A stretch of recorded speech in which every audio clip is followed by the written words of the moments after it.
आपसे मेरे को बहुत सारे स्टूडेंट्स का मैसेज आ रहा है कि सर सेकंड ग्रेड का जो सब्जेक्ट का पेपर है उसमें फिजिक्स केमिस्ट्री बायोलॉजी में इस बार किस सेक्शन से कितने क्वेश्चन आने के क्या चांसेस हैं।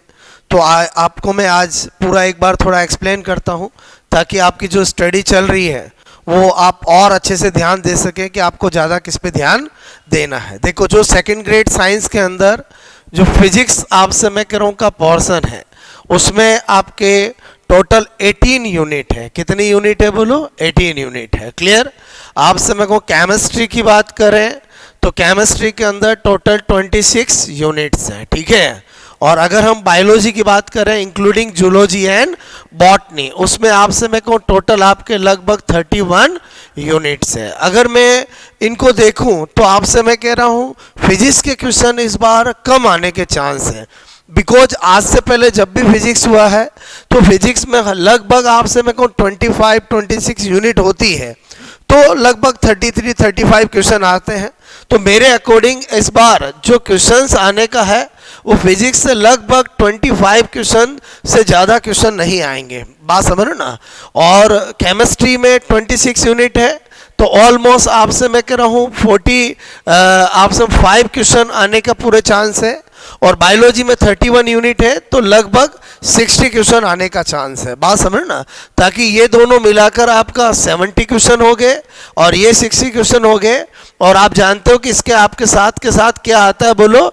टीचिंग मेथड्स आपसे मैं कह रहा हूँ ओके, जिससे जनरली हर बार 20 क्वेश्चन आते हैं, लेकिन आपसे मैं कह रहा हूँ इस बार हो सकता है कि ये क्योंकि स्पेसिफाई नहीं है कि 20 आएंगे आएंगे। इस बार क्या है आपका जो सिलेबस है उसमें बोलो 11-12 ग्रेजुएशन और टीचिंग मेथड के मार्क्स डिवाइडेड नहीं है। बात समझ ना? हमेशा तो क्या है मार्क्स डिवाइडेड रहता था, फिर भी हम इमेजिंग करते हैं कि वो 20 तो आ सकते हैं। तो आपसे मैं कह रहा हूँ इस तरह से 70 + 60 + 20 आपसे मैं कह रहा हूँ आपका ये लगभग 130 और 20 कितना हो गया? आपसे मैं कह रहा हूँ 150 क्वेश्चन। मेरे अकॉर्डिंग ये इस बार थोड़ा पैटर्न रहने का है। फिजिक्स में डेफिनेटली क्वेश्चंस कम आएंगे, मतलब आपका 25 में बता रहा हूँ, हो सकता है 24 हो जाए, हो सकता है 26-27 हो जाए, इससे ज़्यादा अप नहीं होगा। यानी फिजिक्स के क्वेश्चन डेफिनेटली कम आएंगे। बात समझ ना?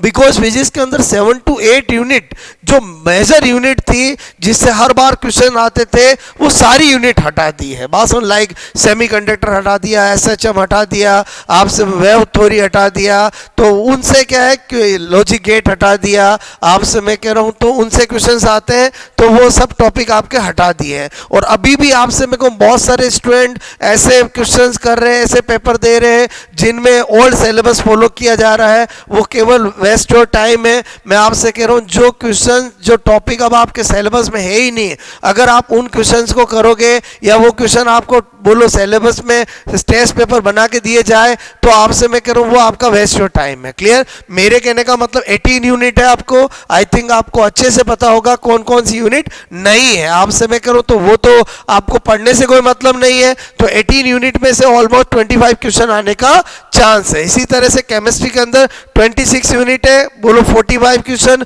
केमिस्ट्री के अंदर कुछ यूनिट्स ऐसी हैं जो बहुत सिंपल होती है, जो छोटे छोटे टॉपिक होते हैं लेकिन आपसे उनसे क्वेश्चंस आते हैं, जैसे पॉलीमर है, केमिस्ट्री इन एवरीडे लाइफ है, ड्रग्स है, इनको आपको बहुत विशेष ध्यान देना है। सरफेस केमिस्ट्री है, आपसे मैं कहूँ टॉपिक बहुत छोटे हैं लेकिन क्वेश्चंस इनसे एग्जाम में डेफिनेटली आते हैं। क्लियर? आपसे मैं कह रहा हूँ तो वो आपको थोड़ा ध्यान रखना है। बायोलॉजी के अंदर 31 यूनिट है, लेकिन कुछ यूनिट ऐसी है जो आपके 11-12 पोर्शन में भी है, ग्रेजुएशन में भी है। लगभग 7 बोलो यूनिट ऐसे है, जैसे सेल बायोलॉजी है, आप देखोगे तो 11-12 में भी है, ग्रेजुएशन में भी है। तो जो आपका डबल सिलेबस में है उनसे क्वेश्चन ज़्यादा आएंगे, मतलब सेल बायोलॉजी, सेल डिवीजन बोलो आपसे मैं कहूँ उससे डेफिनेटली आपके 2-3 क्वेश्चन आएंगे। जेनेटिक्स आपके दोनों तरफ है तो जेनेटिक्स से भी क्वेश्चन आएंगे, लगभग 4-5 क्वेश्चन। इकोलॉजी दोनों तरफ है, बोलो 11-12 में भी है, ग्रेजुएशन में भी है, तो उसमें से भी आपके लगभग 4 से 5 क्वेश्चन आएंगे। आपसे मैं कह रहा हूँ आप देखोगे एनिमल क्लासिफिकेशन दोनों तरफ है, उनसे भी ज़्यादा क्वेश्चन आएंगे। तो थोड़ा सा आपको एनालिसिस करना है, बोलो स्मार्ट स्टडी करनी है कि किन टॉपिक से क्वेश्चन ज़्यादा आ सकते हैं। बोलो आपसे खुद को लगना चाहिए कि जो सिलेबस में दो दो बार यूनिट है उनसे ज़्यादा क्वेश्चन आने के डेफिनेटली चांस है। बात समझ ना।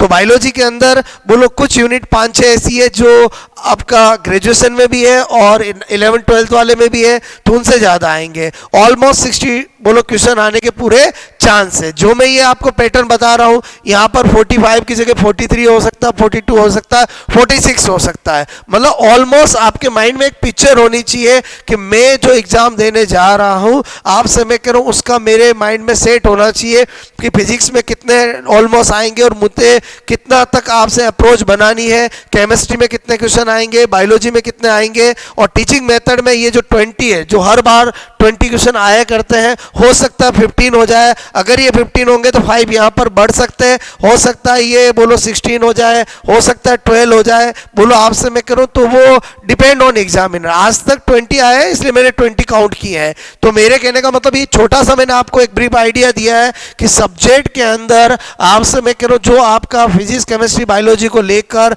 150 क्वेश्चन जो आएंगे उसका एक थोड़ा सा आपको ब्रीफ आइडिया होना चाहिए जब आप एग्जाम देने जाओ। जब आपके लास्ट मोमेंट, अब जो आपके जो 15 डेज आपके एग्जाम के रहे हैं, ऑलमोस्ट 10 to 15 डेज, उसमें आपको कैसे प्लानिंग करनी है, किन पे ध्यान देना है। फिजिक्स अगर आपसे मैं कह रहा हूँ किसी ने बिल्कुल भी नहीं पढ़ी है तो भी पढ़ना चाहिए, बिकॉज फिजिक्स के अंदर कभी कभी क्वेश्चन बहुत इजी आ जाते हैं। जैसे मैं आपसे कहूँ अभी जो इससे पहले जो सेकंड ग्रेड हुआ था वो उसको अगर छोड़ दें, बिकॉज उसमें फिजिक्स के क्वेश्चन थोड़े टफ लेवल के आए थे, लेकिन जनरली आप इजी आते हैं। तो आपसे मेरे को आपको पहले से पहले माइंड सेट नहीं करना है कि बोलो टफ आएंगे मुझे फिजिक्स नहीं पढ़ना है। कभी कभी ये स्कोरिंग बन जाता है और दूसरे स्टूडेंट से आपको आगे ले जा सकता है। तो मेरे कहने का मतलब है 18 यूनिट है। अक्सर स्टूडेंट सोचते हैं कि हम कुछ टॉपिक को पढ़ लें, कुछ को छोड़ दें। तो मेरी एडवाइस रहती है कि हमेशा आपको सारे टॉपिक को टच करना है, बिकॉज हो सकता है कि जो आपने टॉपिक छोड़ा हो और उसी से इजी क्वेश्चन आ जाए। तो मेरे कहने का मतलब एक बार आपको रफ आइडिया सबका होना चाहिए, क्लियर। और आई थिंक आपसे मैं करूँ आपने जब डिटेल से स्टडी किए तो स्मार्ट वर्क किया होगा, तो आपको रिविजन फास्ट हो जाता है कि फिजिक्स अगर 18 यूनिट है तो आपको ऑलमोस्ट आपसे मैं करूँ आपको 10 से 15 पेज के अंदर उनके फॉर्मूला और उनका आपको ब्रीफ हो जाना चाहिए ताकि आप इजीली देख सको, क्लियर। आपसे मैं करूँ मैं कोशिश करूंगा अभी 1-2 दिन में कि एक बार आपको इन सब का ब्रीफ करा दूं कि फिजिक्स के 18 यूनिट है तो उस 18 यूनिट में एक्चुअली आपको किस में क्या याद रखना है। बात समझ ना। मैं कोशिश करूंगा आपको कि बोलो मैं आपको एक लेक्चर बना के डाल दूं जिससे आप उसको 1 घंटे में प्रिपेयर करके माइंड में सेट कर ले कि फिजिक्स में आपको क्या क्या याद करके जाना है। बात समझ ना। बाकी ये हमेशा आपके माइंड में जब आप अभी एंड मोमेंट में तैयारी कर रहे हो, एग्जाम देने जाते हो, तो आपके माइंड में बिल्कुल क्लियर होना चाहिए कि मुझे फिजिक्स केमिस्ट्री और बायोलॉजी में ये आने का चांस है जो मुझे अप्रोच बनानी है, क्लियर। आई थिंक मैंने जो आपको बताया आपको मेरी बात समझ में आ गई होगी कि फिजिक्स के अंदर आपका 18 यूनिट है तो ऑलमोस्ट आपसे मैं कह रहा हूँ 24 से 25 क्वेश्चन आने के चांस है। केमिस्ट्री में 26 यूनिट है तो ऑलमोस्ट 45 मैंने ऑन एवरेज लिया है, 43 हो सकता है, 42 हो सकता है, 46 भी हो सकता है। और मैंने कहा बायोलॉजी में 31 यूनिट है तो 60 मैंने लिया, हो सकता है 65 भी हो जाए, हो सकता है 57 भी हो जाए, लेकिन ऑलमोस्ट रेंज यही रहेगी। बात समझ ना। और टीचिंग मेथड आपके जो आपका 20 क्वेश्चन है हो सकता है वो 15 हो जाए, 18 हो जाए। तो आपसे मैं करूँ ये एक स्ट्रेटजी आपकी होनी चाहिए और इसी के अकॉर्डिंग आपकी प्रिपरेशन होनी चाहिए। आपको लगता है कि आपसे मेरे को 31 यूनिट है और बायोलॉजी में आप ध्यान नहीं दे रहे हो तो आपको डेफिनेटली ध्यान देना चाहिए, बिकॉज ये दोनों आपके मेजर स्कोरिंग होते हैं। बात समझ ना। और ये आपको दूसरों से अलग बनाता है। मैं क्या बता रहा हूँ समझ में आया बोलो।